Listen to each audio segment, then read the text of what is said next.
Good morning, everyone. Yes, we have a beautiful day, and people coming in. So I'm going to start up with a Daniel Nahmod song. I chose these songs. I was feeling very comfortable about everything. So I was talking to Sandy. I was just feeling with easy, relaxed music. I'm raising the veil between me and my God. No separation,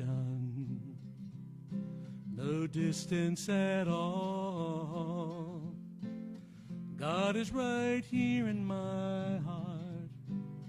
God is right here in my heart.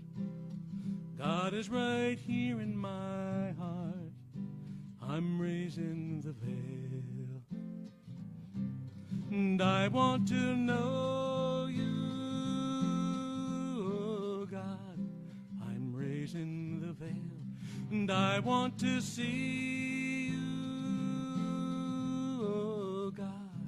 I'm raising the veil, and I want to hear you, oh God. I'm raising the veil between me and my God. No separation, no distance at all. God is right here in my heart. God is right here in my heart. God is right here in my heart. I'm raising the veil, and I want to praise you, oh God. I'm raising the veil, and I want to feel you, oh God. I'm raising the veil, and I want to love you, oh God. I'm raising the veil between me and my God. No separation, no distance at all. God is right here in my heart. God is right here in my heart. God is right here in my heart. I'm raising the veil. Thank you, Joe. Beautiful song, sung beautifully. Welcome to Unity of Hagerstown. It's great to see everybody here and those joining us virtually. I'm so happy that you're here with us as well. Let's just take a collective breath in. Sigh it out. And center ourselves here and now. We have our opening prayer, and with leading us in this prayer will be our prayer. Is that right? No, my mistake. Will be me.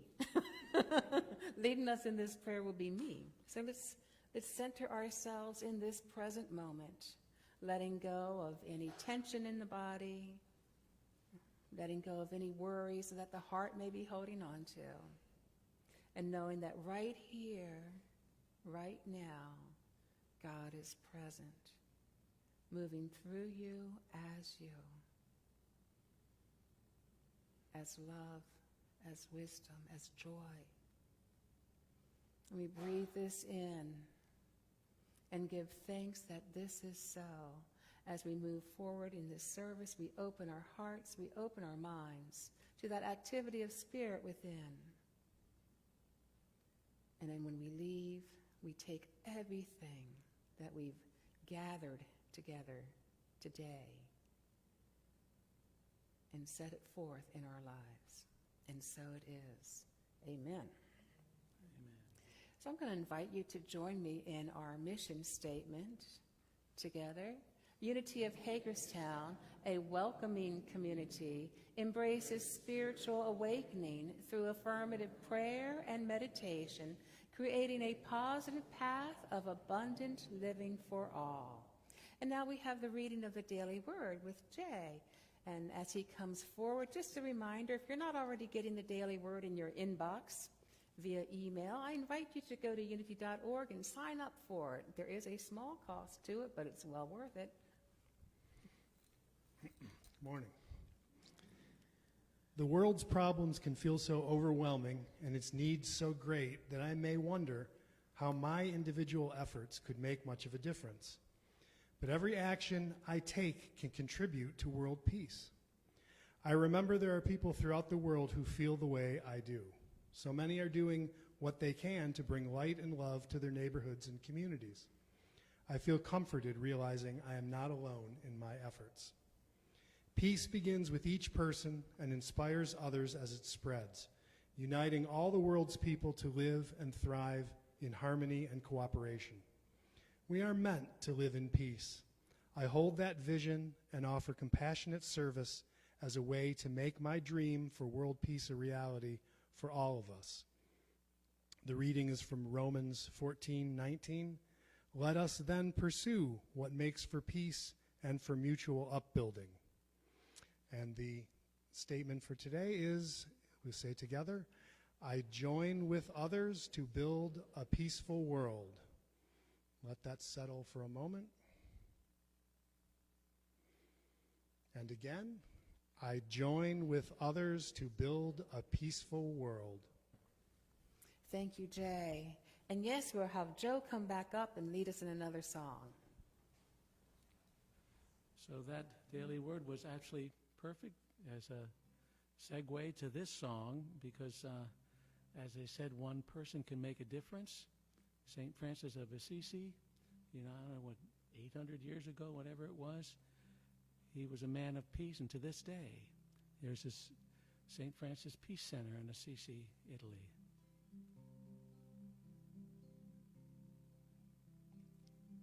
Make me a channel of your peace,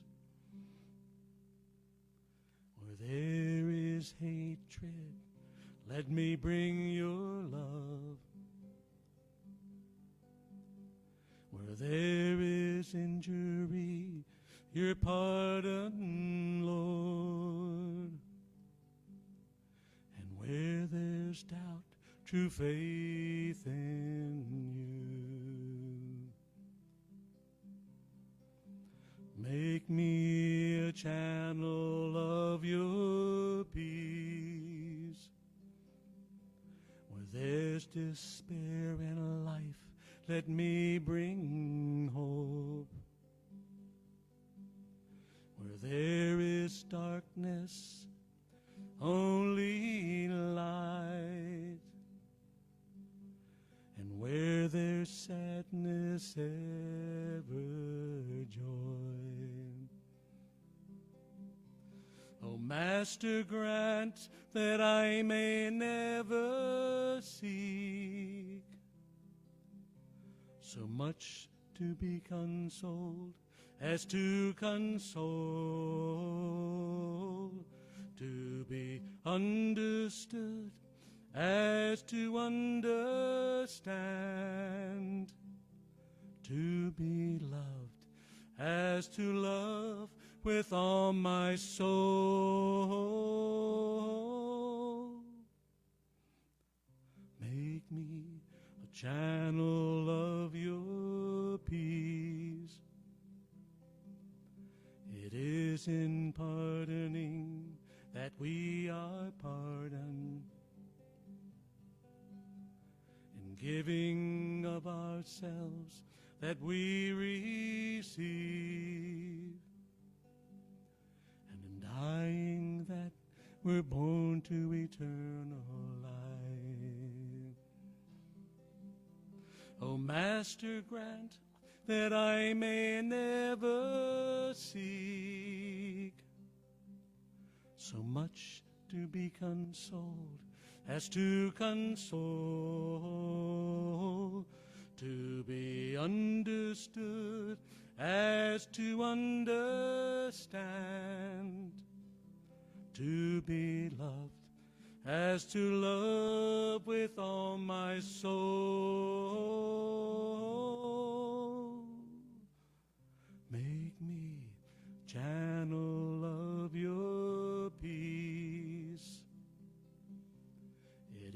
is in pardoning that we are pardoned, in giving of ourselves that we receive, and in dying that we're born to eternal life.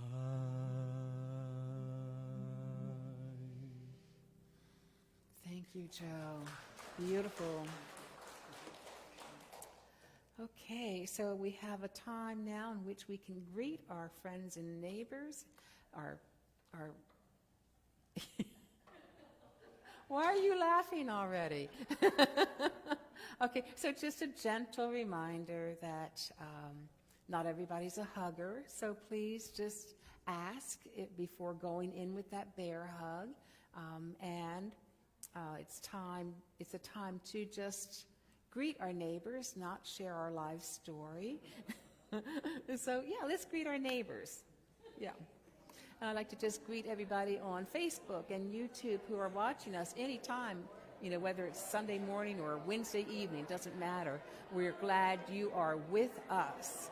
We absolutely love you, we appreciate you, and we see that light that you are.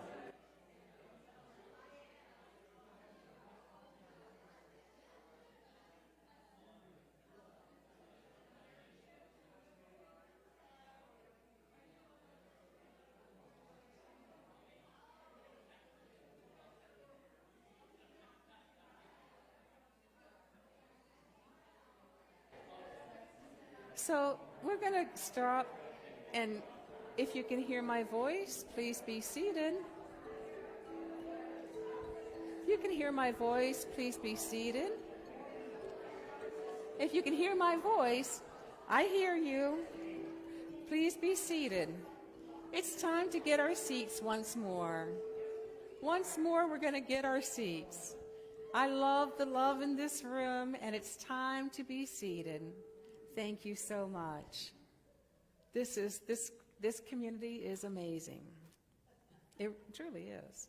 Truly is. So we're continuing today with our Badass Women of the Bible series, and actually this is the last day for it, and I realized I totally misnamed this series. It should be Badass Women of the Hebrew Testament, because I didn't get into the Christian Testament at all. So maybe that's next summer series, I don't know, but we'll see. So we're taking a look at Esther. This is a continuation of last week. We looked at Esther last week, and just to give you a recap of what we covered, Esther had been made queen, and she discovered that there was a plot started by Haman, a court official, against her people, the Jews. Now, the king did not know that Esther was Jewish. Esther received a message from Mordecai, her cousin, saying, "Perhaps you were born for such a time as this." And that's where we left it, because we went off on another tangent, right? Looking at purpose, and if we were born for such a time as this. But the story continues, actually. So at this point, Esther starts to plan a way to save her people, but also to do more than just save them, but to kind of elevate them as well, because they were considered second-class citizens here. So Esther quietly issued an order to all the Jews in the area to join her in a fast as she prepared. And that's what they did. She fasted as well. So she went before the king, now the king was temperamental, I guess you might say. That's what it sounds like in the scriptures. If he was in a good mood, all might go well, but if he was in a bad mood, things could go south pretty quickly. And Esther showed a remarkable degree of courage when she went there. And I want to point out, on Wednesday, we had a little bit of a discussion at our midweek service about Esther. And someone said Esther she was faced with a decision, and she chose to move forward with courage and grace. But she also showed a great deal of acceptance, because she said, "So I'll go to the king, which is not according to law, and if I perish, I perish." So that's what she did. She went before the king, and he asked, "What's your request? And it will be done unto you." And she said, she only had one request. She invited the king and Haman, the court official, to come to dinner, basically. Now, the king said, of course, and he invited Haman to come, and Haman thought he was going to be honored. He was like, oh, isn't this great? and so they went to dinner, to a banquet, Esther's banquet. After the banquet was done, the king couldn't sleep, and he began reading a book that had recorded memorable deeds throughout the kingdom. And he found there the story of Mordecai, Esther's cousin, who had saved the king's life at one point against those who had plotted against him and had never been rewarded for that act. Now, Mordecai was also being persecuted pretty vigorously by Haman as well. So the next morning, Haman was waiting at the court for an audience with the king on a mission really to destroy Mordecai. And then he learned that the king wanted to actually honor Mordecai, so I'm sure he was backpedaling pretty quickly. And then Esther also issued an invitation to both the king and Haman for another feast, another dinner. And the king asked her at the dinner what he could do for her. And this is the time that she fell down at his feet and said, "We are sold, my people and I, to be destroyed, to be slain." And then turning, she said, "The enemy is Haman." Now Haman, who had been sitting at the banquet shortly, previously thinking that he was going to be honored and whatever, now began begging for his life. The winds of change came about pretty quickly. So the king was indignant, and let's just say justice was served, I guess, Old Testament justice, and Esther's people were saved and were granted more rights even. Now, to honor Esther and her courage and wisdom, the Feast of Purim is celebrated the 14th and 15th of every March. Queen Esther's last decree was that this feast should be celebrated annually, and that's a kind of a Jewish law that's still honored among the Jews today. So a couple of things I'd like to point out in this story. Okay, there is the importance of asking for help. Esther asked her people to fast with her. Now, this is more than just not eating. The fast included prayer, meditation, visioning as well, joining together in all of these activities. When we go through tough times, it is okay to ask for help. This is what a beloved community does. We help each other. We lift each other up in prayer. The power of prayer is amplified, and we know this because we experience it every Sunday. It's amplified when two or more are gathered in that Christ consciousness. Thomas Keating tells us bonding with others takes place as the love of the Spirit is poured forth in our hearts. We feel that we belong to our community, to the human family, to the cosmos. We feel that our prayer is not just a privatized journey, but is having a significant effect in the world. We can pour into the world the love that the Spirit gives us in prayer. And I do realize that there may be times when we're embarrassed to ask for help, or maybe we just have too much pride, or maybe we're just too independent. Maybe we're used to doing everything on our own, fixing things on our own. But a community, a beloved community, is here to support one another. So I ask that you don't forget this resource. So I believe that we are here to be the beloved community. I shared that last week, to learn to see beyond appearances, beyond the circumstances in which we find ourselves, and to move past our Haman within, if you will, and see the truth of our being. Haman in the Hebrew, derived from the Persian, means trouble. Metaphysically, and we like to look at things metaphysically here, seeing that each character in the story is symbolic of a state of consciousness within us. Metaphysically, Haman is that part within that works against our spiritual thoughts. In other words, the part that sabotages our spiritual journey. Maybe it's those old beliefs that we're holding on to. of worthiness, of limitation, whatever it is. That's our Haman. There's old habits. Saying we're going to start a meditation practice and somehow it just doesn't happen. That might be Haman at work. I don't know. But Haman, that part of it that's within us, does not stand a chance when confronted with Esther metaphysically. That Esther is our part of us, that is the dissolving power of spiritual love. Dissolving those limitations, dissolving those old beliefs, those ideas that we can't do something. So the book of Esther shows us how to manifest our heart's desire, really. And that first step, prayer, coming together as a community, visioning as well, seeing that love, that Esther within us is the attracting power as well as the dissolving power of the universe.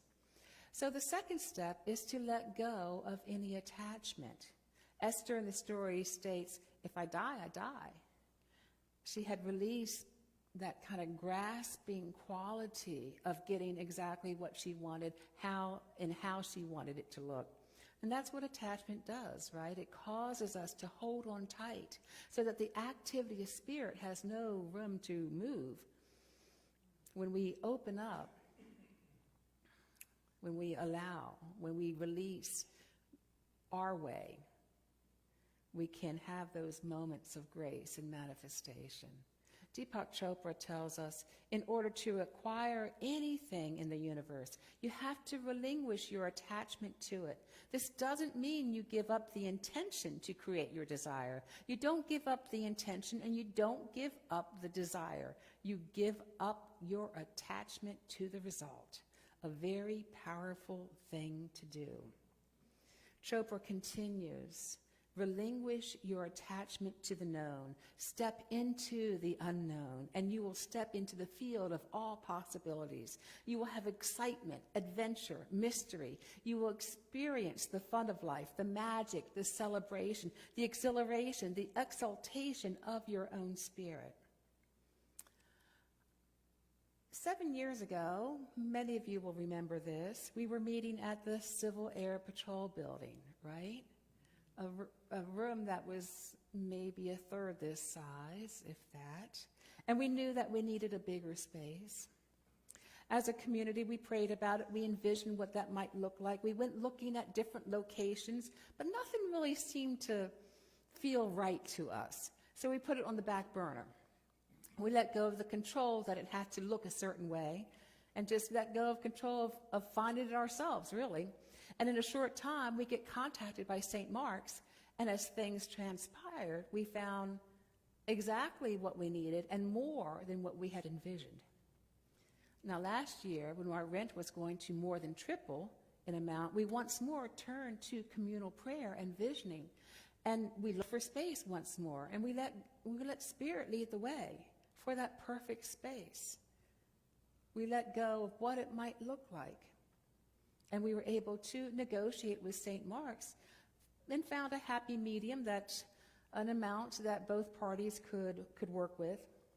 There may have been some doubt in this community whether or not we could make that increase in rent, but I want to tell you that not only have we made it, we haven't touched the savings at all. We are thriving, my friends. And really, that's a testament on how much unity means to you, to each one of you here.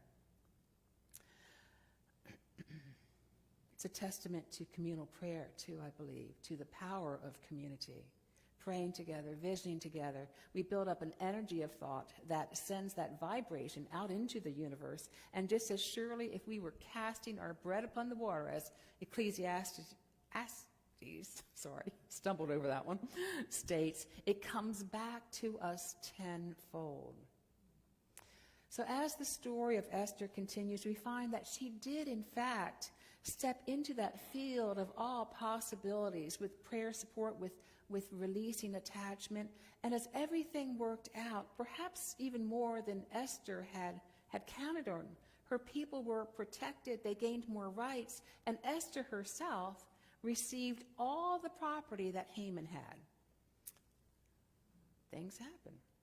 Steve Maraboli, a behavior scientist and speaker, tells us we are beings of infinite potentiality.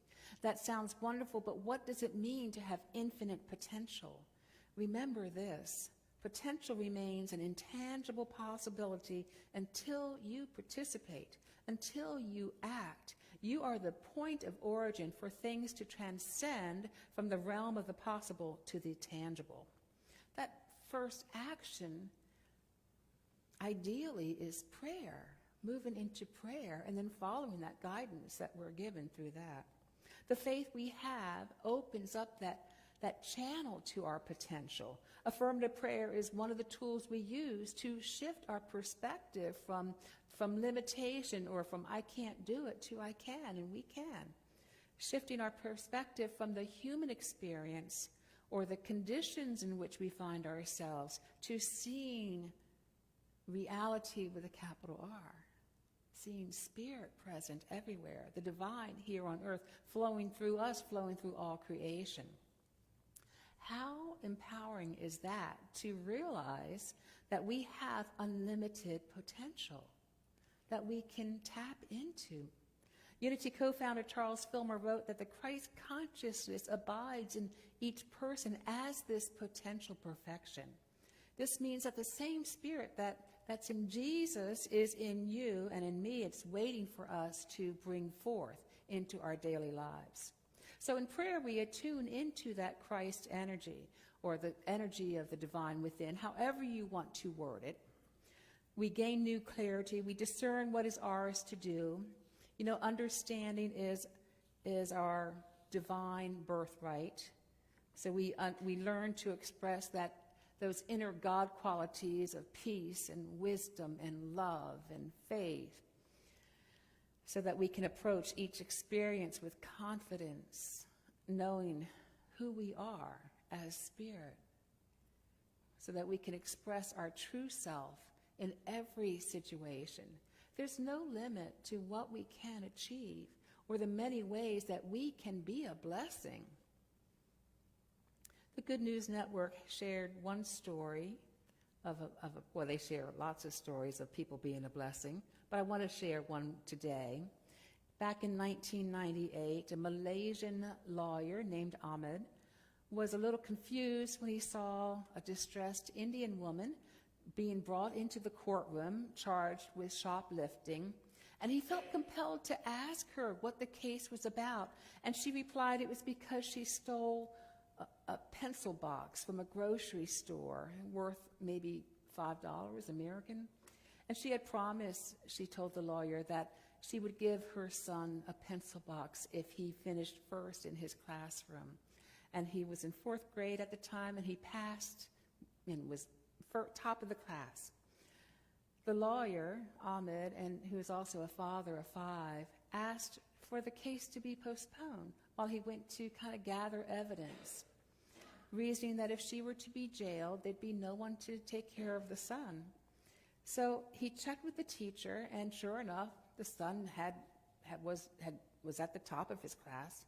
And then he went to the owner of the grocery store and offered him twice the amount of the value for the pencil box, but the owner declined that. So Ahmed took the case up for free and managed to get jail time and fines waived in exchange for 1 year good behavior. But before the woman left the courtroom, they passed around a hat to collect donations for her, just to help her out a little bit. And the court staff and the police officers all donated, and they handed the money over to her, and she expressed her gratitude, and Ahmed never saw her again. 20 years later, a young lawyer walks up to Ahmed one day in court and says, "You may not know me, but I'm the son of the cleaner you helped 20 years ago. Remember the pencil case, the pencil box case?" And Ahmed said he almost fainted when he connected that, and it was one of the happiest moments in his life. He maintains contact with the family now and visits them for Hindu festivals, and just because of one man's compassion And listening to that inner prompting, I believe, he was able to help another rise to his potential. We are more than each other's brothers and sisters, my friends. We may not always be there to rescue someone in court, but we are always here for each other in prayer. We can be a blessing. Ram Dass tells us who we are begins with one, unity. Not separateness is our starting point. And while our ego doesn't disappear, its importance is certainly put in perspective as a result of having experienced a higher self. We experience our higher self in many ways. One way we do here on Sunday service is to move into meditation, which we're going to do shortly. But I have one more quote to share. This is from Jim Wallace.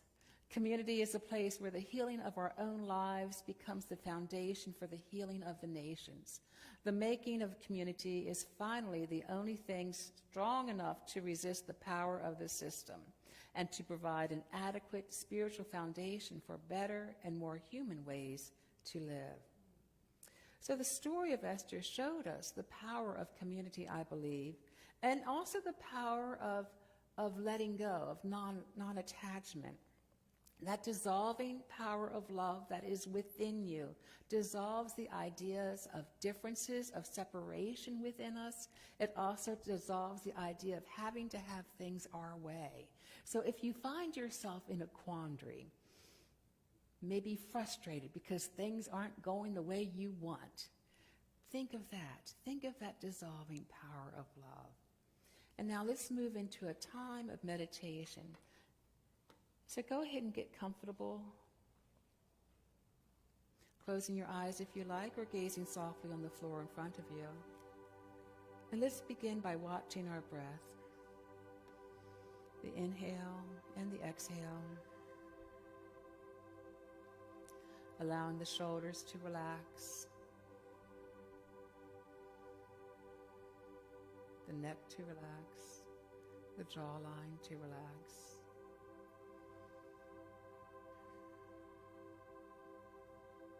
Allowing the scalp to relax, the forehead to relax. And then just continuing with the body scan, breathing into those areas in which you typically carry tension or stress, and allowing them to soften.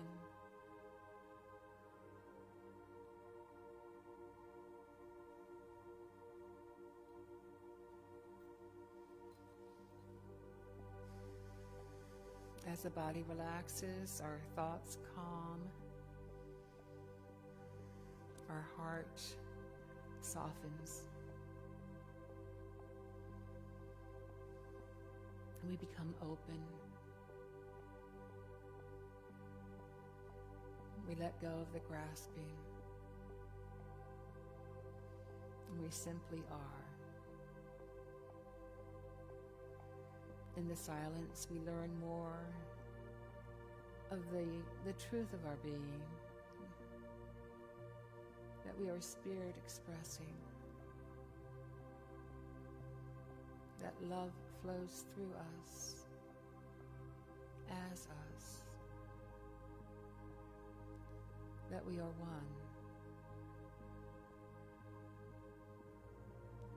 As we move into a period of silence, if you find your thoughts drifting downstream, that's okay. Be gentle with yourself and just bring them back, focusing on your heart space or focusing on your breath, and relaxing once more.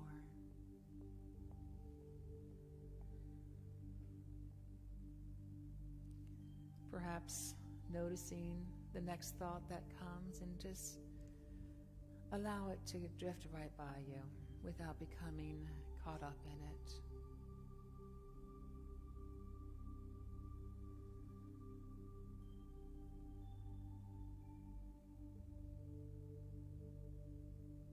In the silence.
And I invite you to place a smile on your lips and place a smile on your heart and give thanks for this time of communion. And as we end our meditation, we'll have a song with Joe to kind of wash over us. Thank you. So this is a chant which sort of speaks to what Ram Dass said about us being one.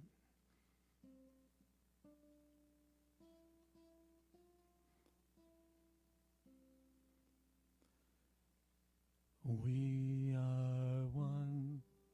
We are one. We are one.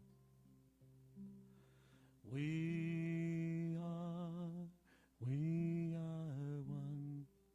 We are one.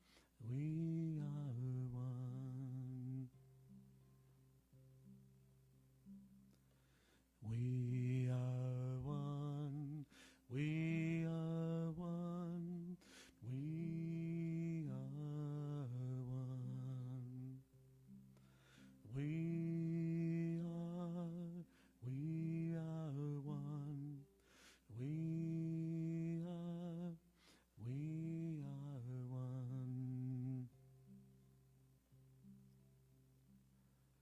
We are one. We are one. We are one. We are one. We are one. We are one.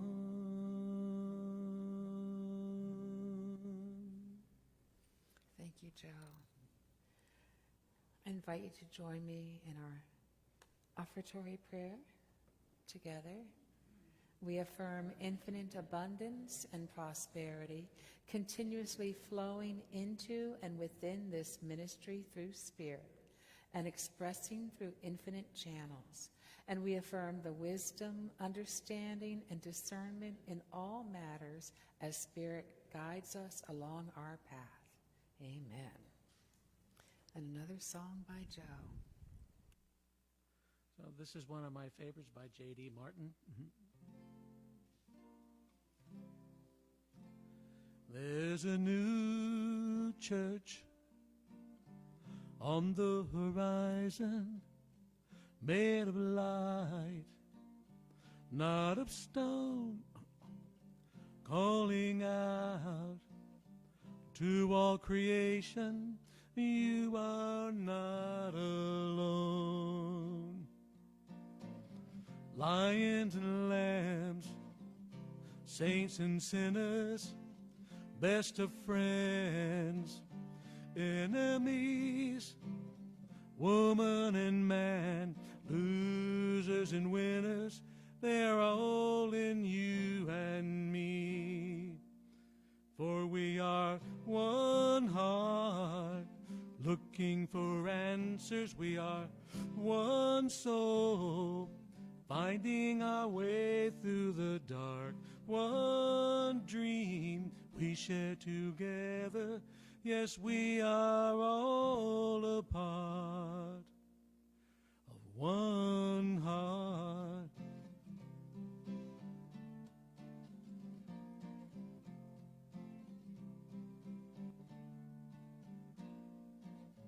Out in the cold, there are faces hidden by the wind and rain. Hold out your hand, someone will take it and bring you home again. For we are one heart, looking for answers. We are one soul, finding our way through the dark. One dream we share together. Yes, we are all a part